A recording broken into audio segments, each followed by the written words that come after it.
और उल्टा महिला मुख्यमंत्री ये कहती है कि 7 बजे के बाद महिला बाहर न निकले। शर्म आनी चाहिए। नमस्कार, आप देख रहे हैं आज तक, आपके साथ मैं हूं अंजना ओम कश्यप। आज बात पश्चिम बंगाल चुनावों की है। 16 राज्यों में बीजेपी के मुख्यमंत्री हैं। क्या पश्चिम बंगाल 17वां राज्य बनेगा? आज हम मौजूद हैं सोनारपुर और गृह मंत्री अमित शाह, जो कि पूरी चुनावी रणनीति के केंद्र में है, वो इस वक्त हमारे साथ आज तक पर जुड़ रहे हैं। गृह मंत्री अमित शाह जी, बहुत स्वागत है आपका आज तक पर। आपकी आंखों में एक सपना है कि 17वां राज्य जिसमें बीजेपी का मुख्यमंत्री हो वो पश्चिम बंगाल बनेगा। किस आधार पर आपको लग रहा है कि ये पूरा हो सकता? देखिए, मैं पूरे प्रथम चरण में घूमकर आया हूँ। आज द्वितीय चरण में मेरा चौथा कार्यक्रम है।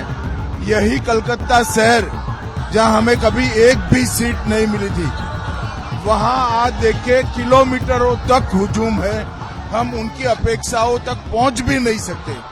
इतना हुजूम भारतीय जनता पार्टी की प्रत्याशी रूपा गांगुली के स्वागत में आया है। यही बताता है कि अगली सरकार भाजपा की बनेगी। 11 की 11 सीटें कोलकाता में पिछली बार ममता बनर्जी ले गई थी। आप 77 सीटों पर सिमट गए थे। 140 पार चाहिए होगा, आप कह रहे हैं सर 170। तो कैसे, कहां पर आपको फायदा होता दिख रहा है? पिछली बार 59 सीटें पहले फेज में आई थी। देखिए, देखने का एक नजरिया होता है। हम 2 से 77 पर पहुंचे थे, तो आप ही गणित लगा दीजिए 77 से कहां पहुंचेंगे। हम 2 से 77 पर पहुंचे थे।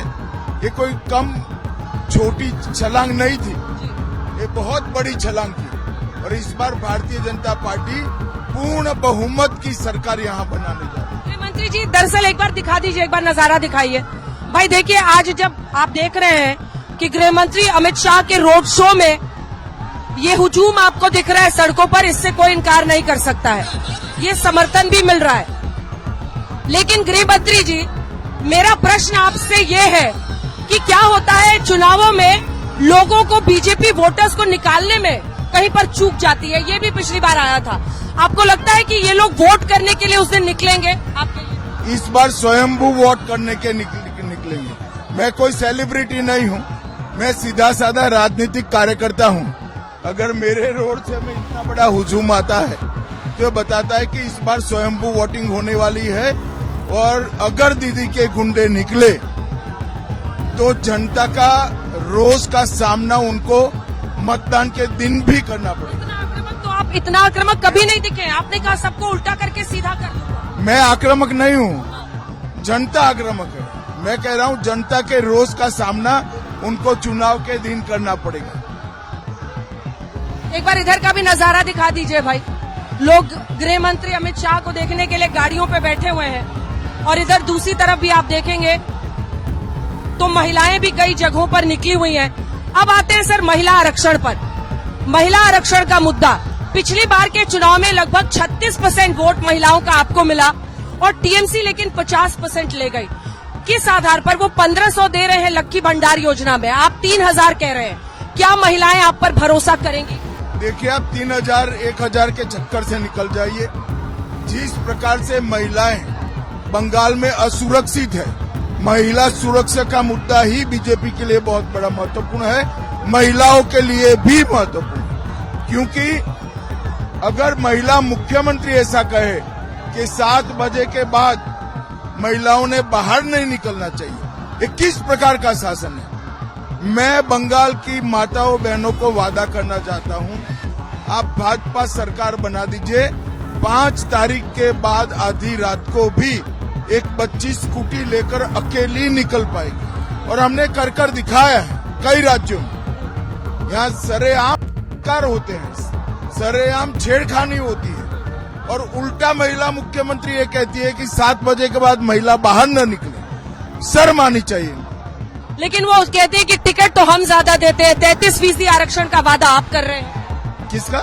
टिकट महिलाओं को टिकट के मामले में वो कह रहे कि हम ज्यादा देते हैं। अगर ये आरक्षण करवा देती तो अपने आप 33% महिलाओं को वोट मिलता, मगर इन्होंने ही विरोध किया।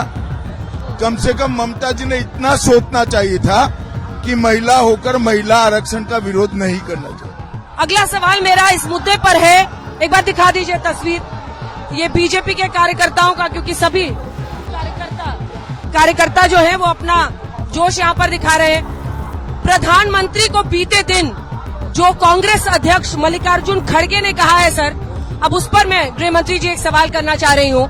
मल्लिकार्जुन खड़गे ने टेररिस्ट शब्द का इस्तेमाल किया पीएम के लिए, लेकिन फिर उन्होंने कहा कि मैं कह रहा था कि वो आतंकित करते हैं। देखिए, शब्दों को बदलने से बात चली नहीं जाती है।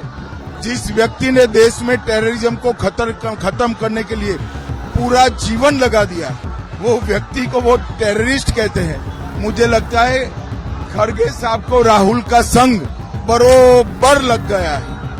राहुल गांधी का असर है। राहुल गांधी का असर। सर कितनी सीटें? हम हाफवे मार्क पार कर बहुत आगे निकलेंगे। परसों सुबह में मीडिया को सीटें बताऊंगा। धन्यवाद आपका आज तक पर हमारे साथ जुड़ने के लिए। तो ये थे गृह मंत्री अमित शाह, जिनके साथ एक विस्तृत लंबा इंटरव्यू भी हम लोग आज तक पर करने वाले हैं, लेकिन ये उनके रोड शो के बीच से उनसे आप चर्चा देख रहे थे। आपको इन्हीं तस्वीरों के साथ एक बार पूरी हलचल दिखा देते हैं चारों तरफ का, चाहे वो पीछे का हिस्सा हो और दूसरी तरफ चाहे वो आगे का हिस्सा हो। ये देखिए, और दाईं तरफ बाईं तरफ ये हुजूम लोगों का है। रूपा जी भी यहाँ पर मौजूद है, एक बार इनको भी दिखा दीजिए। रूपा जी, आपको लग रहा है कि ये रोड शो से आपको जीतने का भरोसा बढ़ रहा है? बहुत धन्यवाद आपका। इसी के साथ गृह मंत्री अमित शाह के रोड शो के बीच से सोनारपुर से इतना ही। देश दुनिया की बाकी खबरों के लिए आप देखते रहिए आज तक।